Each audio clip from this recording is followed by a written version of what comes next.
Hi, Mary Greendale here, and welcome to another edition of Just Thinking. Today, it's starting to smell and look and feel a little bit like spring, and that brings out a big smile from all of us, I'm sure. So hope you're all doing well.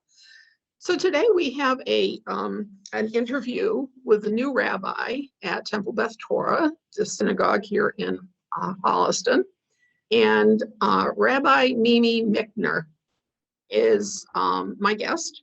And Rabbi, welcome. I'm so happy to have you here. It was a pleasure to talk to you on the phone.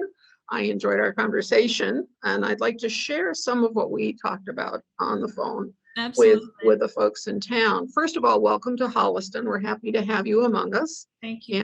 And I hope you've been enjoying and feeling welcome within the community and within your own congregations. Yes, very much so.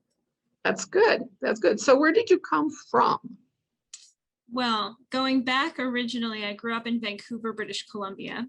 Grew up there until I was 18 and ready to go to college. And I had the opportunity to go to Middlebury College in Vermont and took it, and sort of haven't left New England since. After I graduated, I moved down to Boston, where I lived until just recently.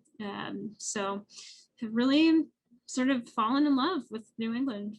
What can I say? Isn't that something? I would love to see where you came from. I've never been out that way. It's lovely. It's also lovely.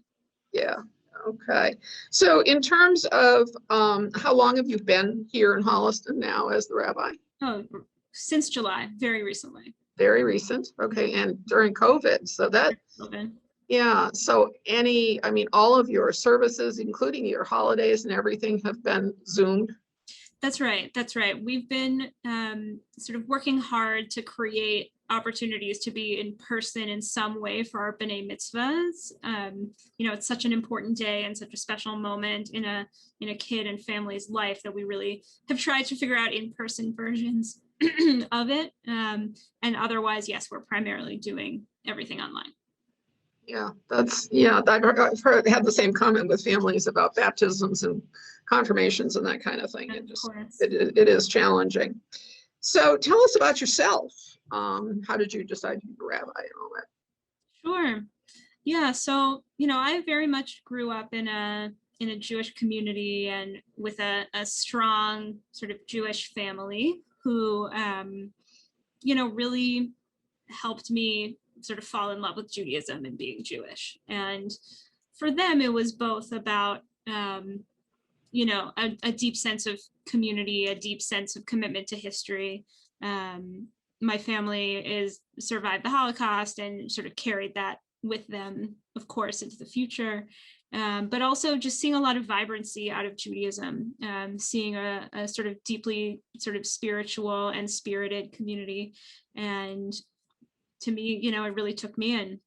And, as I got older, as often happens, when we veer away, we kind of rupture from our parents' ways and our family's ways, and we try to find our own way. I very much sort of went into the path of social justice work.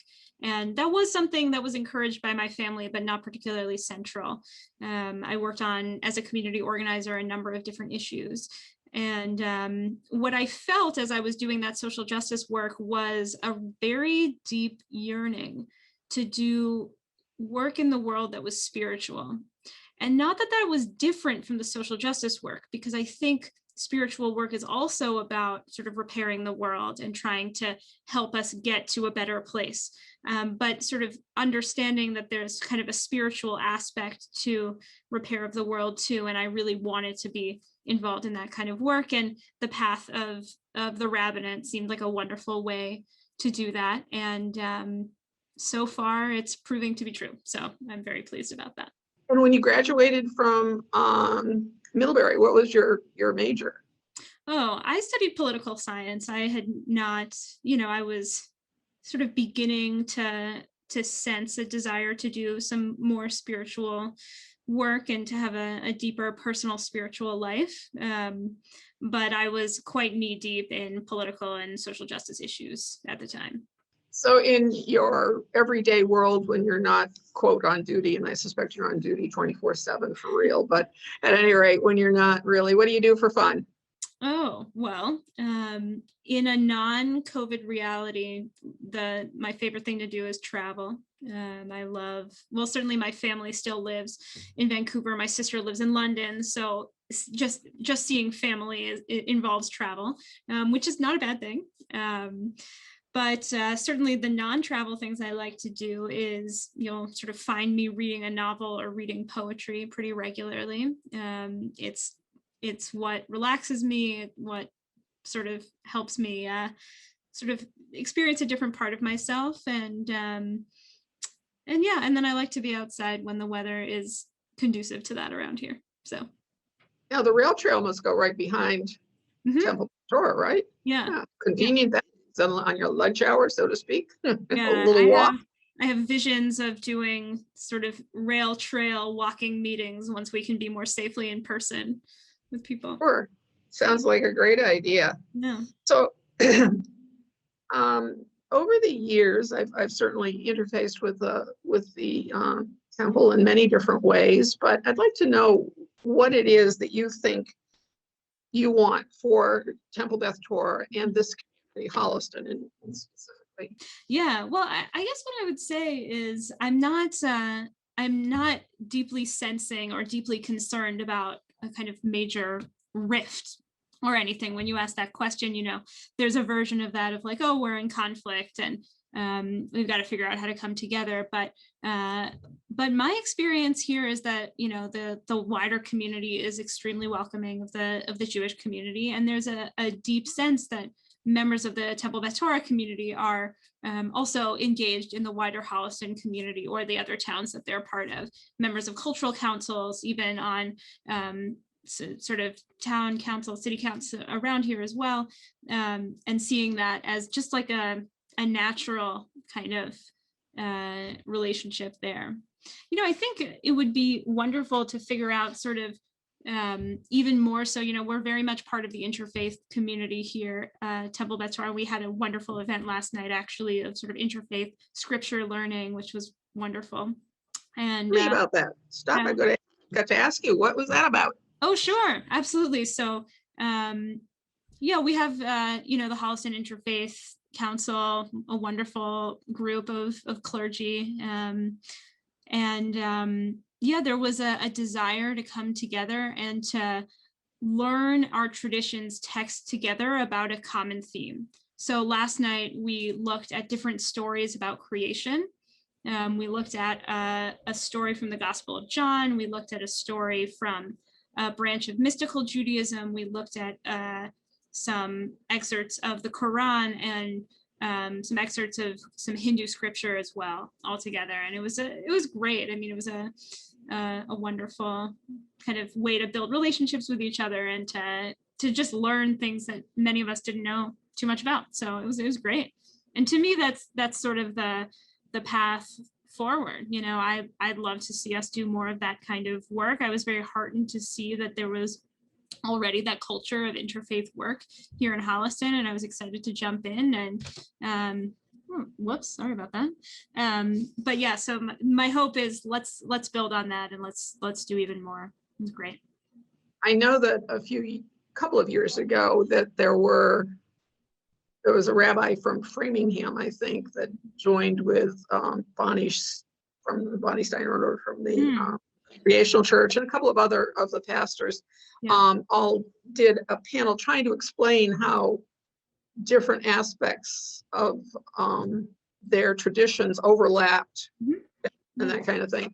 Maybe there'll be more of that. I thought that was a fascinating conversation. They were fascinating conversations, but there were just too few of them. It'd be nice if there were a way that it could sort of be kind of like a book group kind of thing where you would just pick it up next month and move forward with a little regular.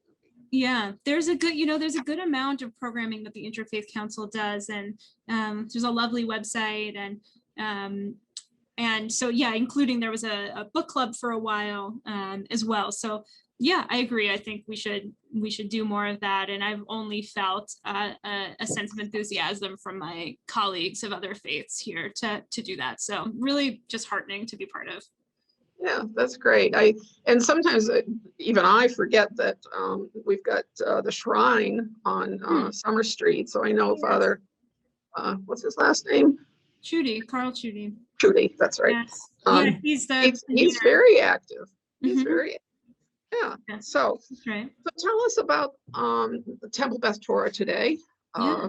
What are you folks all about at this point?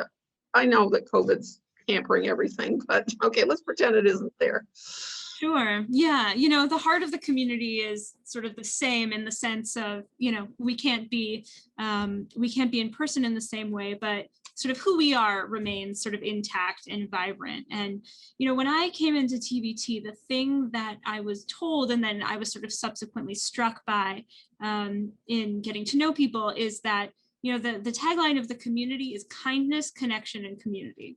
And I've really felt that. From people here. I've felt people having a very deep commitment to meaningful and spiritual Jewish living. I've felt a real commitment to one another, that people are really here for each other in this community. And I've seen a real desire to sort of be part of efforts to build a more just and compassionate world. So, I've really seen that even in this pandemic, when it's so hard to be together, I've been able to see that. And I think, what I've also been able to see is just kind of how wide and diverse our tent is here at TBT. We have kids, we have young families, we have empty nesters, we have elders, we have interfaith families, we have multiracial families, we have people who were born and raised in the Metro West, we have people from other countries here. And it's just been really incredible to see both the diversity and the commitment to a community that is centered around meaning, around purpose, around a real sense of belonging and blessing in our lives. And that's really who we are, and that's what we're sort of welcoming people into as a community as well. How large is the community there? We have about 110 families here. That's great. And I'm going to show my ignorance here. I know the difference between Orthodox and, Reformed, and where on the spectrum of conservative and so forth does the temple fall? Sure. So, conservative Judaism has always been a kind of wide tent. There are some sort of conservative synagogues that would sort of plant their flag in a closer to the Orthodox end of the spectrum, and there are others who are on the sort of more liberal end of the spectrum. For us, we're probably on the more liberal end of the conservative spectrum. And I think that means a few different things. One is that we are very welcoming of interfaith families and sort of multi-faith families in a lot of different ways. We are, on the one hand, rooted in tradition in a certain sense, but we also are sort of accommodating and flexible when it comes to our sort of religious and spiritual life. So yeah, I would say we're more on the kind of liberal end of the conservative spectrum. Do you have a Hebrew school? We do. You do? We do. We have a religious school. Yes, absolutely. And tell me about that. And you have kids from your own synagogue, but do you have kids from others come in, or is it just exclusively for yours? So yeah, our Hebrew school sort of primarily serves the membership of the community, and it, there's a lot of different things going on in it. We have our Hebrew education, and we have our learning about holidays and learning about Jewish practice and learning about Jewish history and things like this. And we're happy to sort of welcome in anyone and talk to anyone who's interested, and would really just love to welcome anyone in who's excited about educating their kids about their Jewish identity and potentially also preparing for a bar bat mitzvah. Well, the interesting thing for me is I've always been curious about it, and actually did do some study in school, but my grandson is married to a Jewish woman, and they've had a daughter. So now I have this whole new opportunity to be able to say, okay, so what is this? Explain this to me. because Quinn's going to be a part of the family, and yet the traditions are different. There are places in which we will, find our own ways to merge things, but Sure. still, Sure. yeah, I'm very curious about it myself. So maybe I'll show up in your school one of these days. Who knows?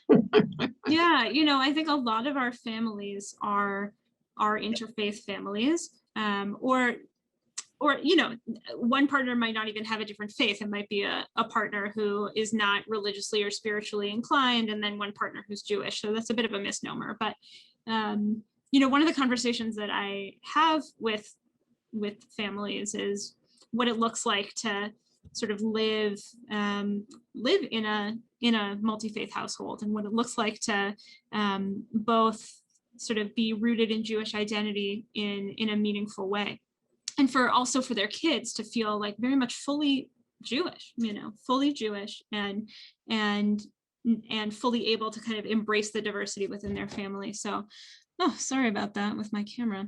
But we are, it's something that, is really on our mind here at TBT as a place that really tries to serve interfaith families in the area. So I'm glad you mentioned it. No, that's interesting. And as I say, I am curious myself. Is there anything that you would hope that the town of Holliston, in the macro picture, that you want us to understand about your, not just your faith, but the practices that you engage in?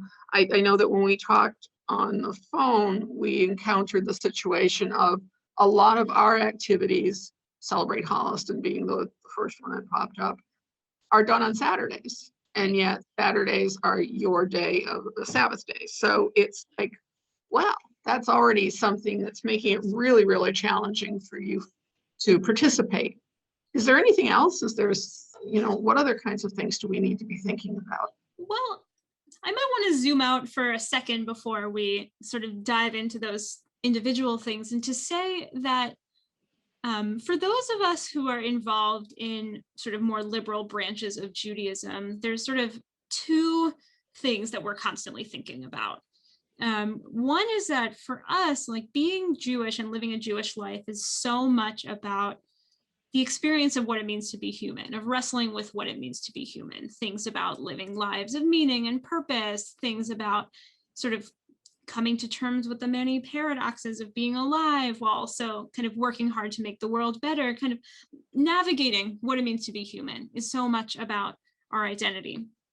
And yet, of course, there's also so much that's kind of unique to our identity as Jews. We have unique practices and rituals, and certainly history and traditions. And, we also cherish those, we sort of cherish being part of the kind of larger human family that we're part of. And at the same time, we very much cherish and feel very rooted in our kind of unique identity and unique practices and rituals as Jews. And I think for us, it's not, one way to think about having a unique identity is that, okay, so we're here and you're here, right? It's a pulling away. But the way that I like to think about it and that I like to talk about it is that all of us in many ways have unique identities, unique voices, unique histories, and unique communities. And what we're trying to affirm really is the capacity that we have to be sort of unique together, that we're sort of reaching for a society in which all of us in our uniqueness gets to be one larger community. And I think that's the hope all the time for us, of being sort of rooted in our particular identity, while at the same time being very much part of the larger society and larger community. So I say all of that to say, both just to offer a vision of, what Judaism kind of means to us here at TBT, but to say that, there are some moments in our sort of larger communal life where that sort of the particularity and then the sort of universal commitment that we have to each other can get a little sticky. So one of those, I remember you telling me on the phone that in the past, the town meetings used to be on Friday nights. Long ago. And some kind of process happened. I'm curious to know more, that the town decided to change it and decided to make some kind of commitment.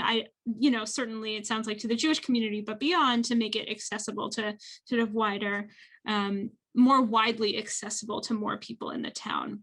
So I'm sort of struck that there's a kind of spirit in Holliston of sort of inclusion, about wider inclusion of lots of kinds of groups. And you know, there are some Jewish communities who would sort of participate in something like Celebrate Holliston. Their particular branch of Judaism would be sort of open to that, and sort of a conservative community. Sorry, this camera. The conservative community is sort of, our commitment is to our Shabbat practice in that moment. So I think for us, I think our question is, you know, how do we together as a wider community, us and, you know, the larger Holliston community, sort of think together about what it looks like to be sort of connected and to celebrate together. And I think we've been doing a nice job of that in the interfaith context, but certainly would love to keep the conversation moving about what it would look like for our community to gather together at times that were accessible to all of us. I agree. And I think it doesn't have to be mutually exclusive. Yeah, it doesn't just have to be Celebrate Holliston or other opportunities. Sure. Or we create new ones. I mean, that's the other approach. Sure. We don't have to be saddled with what is, but look to what we can do. Sure. I know that, you know, as I explained to you on the phone, it was the changing population, the demographics in Holliston that brought the temple eventually, but the first thing that it brought was everybody looking at bylaws and saying, well, we are being a little bit exclusionary by having our meetings on a night that heretofore has not been a problem, but okay, now going forward, it will be a problem. So, you know, consensus in the vote was, yeah, we changed the meeting night. And then of course the temple itself was built, the synagogue was built, and then it was almost a gradual evolution. It wasn't any, you know, there was no aha. It was that they were just all included and everything kind of folded together so that eventually you didn't know that you don't walk around with a sign on your chest that says I am a member of the, you know, Lutheran Church, or I am a member of the whatever, any more than you should or would with being part of the Jewish faith. So at any rate, it was an evolution. That's all. It was not a big thing. And then now I think we're going through something of the same kind of thing with the Indian families that are in town, Indian, Pakistani, Far East Indians that are in town. And we've got a very nice group, and by that I'm not identifying the people as nice, but I'm saying good sized group of them, and they're all nice, they're all wonderful, and they have their own, they've done cultural activities and they put on dances during their holidays that we can participate, you know, go and see and that kind of thing. And I heard recently that there's at least some conversation about trying to have some worship area for them. So it's like, again, this may be just another iteration. A population appears, and that population brings its traditions and its needs and its you know, whatever, and boom, you've got some change, but it's good change. It's great change. It is. So, I think that's wonderful to know about. I did not know about what you were talking about, and to me, what a wonderful opportunity to kind of celebrate the diversity of the area. You know, you can imagine some kind of, I know there's a group called Diverse Holliston, so I don't mean to. Yeah, it's on the Facebook page. Name, but you know, some kind of sort of celebration of Holliston's diverse. You know, you can imagine something really, really interesting together. For sure. Yeah. Well, and I know that I personally, the folks, I know a few of the folks that are from the Indian community, and I watched the dances. I've seen them in person when they were performing in person, or, you know, whatever, and they are just riveting because they are so beautiful. And even though I don't understand what the words are in some of the music and that kind of stuff, because there is that you know, international benefit of music, just makes you able to understand something that you can't verbalize. And so it would just, yeah, there are lots of opportunities. There's lots of opportunities, and I think that's how we should explore it. Is there anything that you think we as a community, and that's the greater community, can do to help with anything there? Is there anything that we can do for outreach? Is there any, I honestly don't know what an answer would be, but just throw that out. Maybe just a first step, one of the things that you said to me on the phone, Mary, was, this is a person you should meet, and this is a person you should meet. And, one of the things that's been so challenging about the pandemic is that there's no kind of natural meeting happening. And as a sort of new person in town, I'd love to sort of get to know more and more people around here. So certainly it would be wonderful to sort of figure out opportunities to get to know more people myself, as at least a step. That would be easy enough to pull together some sort of at least Zoom gathering where you can get some of those folks in the same, not same room, but the same airspace anyway, to talk, what they're doing and what you're doing. I mean, you probably should get to know the people that well, not, that you've got the government officials and all that kind of thing, but I'm also thinking people like the rail trail folks and people that you might want to develop a relationship with so that you can have an understanding of what you might be able to do down there. And it might be something that you want to do on the trail. I have no idea.